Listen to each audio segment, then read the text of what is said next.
In Islam, every deed begins with one essential thing: intention. Our hearts must be pure, our actions sincere.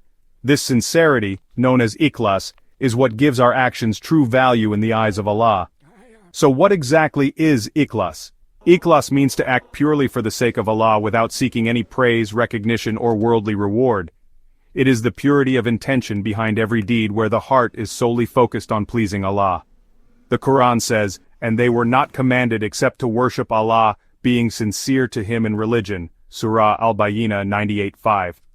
The best example of sincerity is Hazrat Muhammad, peace be upon him. He was the epitome of Ikhlās. Everything he did was for the sake of Allah, not for fame or recognition. He told us in a famous hadith, "Actions are judged by intentions, and every person will be rewarded according to their intention." Bukhari and Muslim. This teaches us that the value of our actions is not determined by how large or small they are, but by the intention behind them. The Sahabah, companions of Hazrat Muhammad, peace be upon him, were exemplary models of Ikhlās. Hazrat Abu Bakr, may Allah be pleased with him, would give away all his wealth in charity without telling anyone, while Hazrat Umar, may Allah be pleased with him, was known to perform good deeds quietly, fearing hypocrisy. One of the most remarkable qualities of the Sahabah was their humility and their concern for the sincerity of their actions. They feared that even their good deeds might be rejected by Allah if their intentions weren't pure. In Islam, there is a serious warning against Riya, showing off in worship and good deeds. Hazrat Muhammad, peace be upon him, warned, "The thing I fear most for my nation is minor shirk, showing off." Musnad Ahmad. Riya can turn a good deed into something that brings no reward in the hereafter. On the Day of Judgment, Allah may say to someone who performed deeds for worldly recognition, "You did it so people would call you generous or brave," and they did. "So there is no reward for you with me." Sahih Muslim. This shows us that even a grand act of charity or sacrifice can become a loss if done for the wrong reasons. But the beauty of sincerity is that even the smallest action becomes powerful in the eyes of Allah. A simple Subhanallah, glory be to Allah, spoken with a sincere heart can weigh heavier than mountains in reward.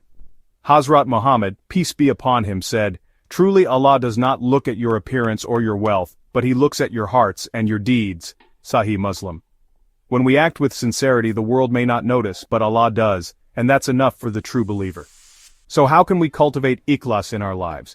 The first step is to regularly check our intentions. Before performing any deed, ask yourself, am I doing this solely for the sake of Allah? Another way to nurture sincerity is by doing secret acts of worship. Hazrat Aisha, may Allah be pleased with her, reported that Hazrat Muhammad, peace be upon him, would often pray at night, alone and in secret, to avoid showing off. And let's not forget the power of dua, asking Allah to purify our hearts and actions. The Prophet, peace be upon him, used to say, "O Allah, purify my heart from hypocrisy and my deeds from showing off." When our actions are done for the sake of Allah alone, they hold eternal value. Even if the world never sees them, Allah does, and His reward is everlasting. The Prophet, PBUH, said, "Whoever establishes a good practice in Islam will have its reward and the reward of those who act upon it after him." The sincere believer will see the fruits of their sincerity both in this world and in the hereafter. Ikhlās is the soul of worship, the heart of a believer's actions. Without it, even the greatest deeds lose their significance. With it, even the smallest actions become priceless in the eyes of Allah. Let us follow the example of Hazrat Muhammad, peace be upon him, and his companions, and strive to perform every action purely for the sake of Allah. May Allah purify our hearts and accept our deeds. Ameen. If you found this reminder beneficial, don't forget to like, share, and subscribe. May Allah accept all our sincere deeds. Ameen.